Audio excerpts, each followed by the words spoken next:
అందరికీ నమస్కారం అండి. మరొక ముఖ్య విషయం నేను చెప్పాలనుకుంటున్నాను.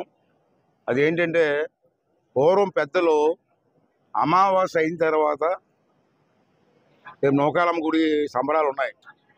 అమావాస్య అయిన తర్వాత మనకు ఉగాది వేడుకలు వస్తాయి. పూర్వం నా చిన్నతనంలో ఉగాది అంటే ప్రతి గ్రామంలో చేసేవారు. ఇప్పుడు రాను రాను అటువంటి పండగలన్నీ కరువైపోతున్నాయి. నేనేమన్నానంటే సంవత్సరానికి ఒకసారి ఉగాది. ఉగాది అంటే మాకు తెలుగు పండగ సంక్రాంతి ఎలాగో అంతకంటే ముఖ్యమైనది ఉగాది. కొత్త సంవత్సరం మనకి. ఆ రోజే మనకి పొలం దున్నుకోవడం ముహూర్తాలు, ఏరువాక సాగర పాట ఎన్నో వస్తాయి. దాన్ని మనం మర్చిపోయాం. మనం మర్చిపోవడం గురించి పిల్లలకు తెలియదు. పిల్లలు చిన్నపిల్లలు అడిగిన ఉగాది అంటే చెప్పలేరు. దానికి కారణం ఏంటంటే మనమే చేయట్లేదు. పెద్దలు చేస్తే పిల్లలకి అలవాటు అవుతుంది. అంచేత రేపు ఉగాది వస్తుంది. అమావాస్య తర్వాత ఉగాది వస్తుంది.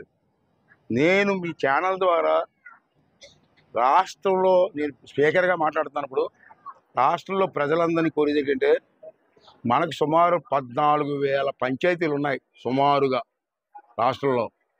రేపు ఉగాది నాడు అందరూ పార్టీలతో సంబంధం లేదు. పార్టీలు ఎందుకండి, ఎలక్షన్ చూసుకుందాం.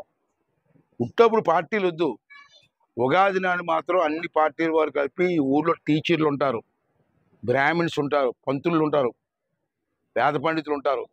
వాళ్ళందరూ ఆ రోజుని గుళ్ళో పంచాంగం పెట్టి ఒక అరగంట ఉగాది పూజ చేసి అందరికీ ఉగాది పచ్చడిస్తే ఆ సంవత్సరం అంతా శుభం ఉంటుంది.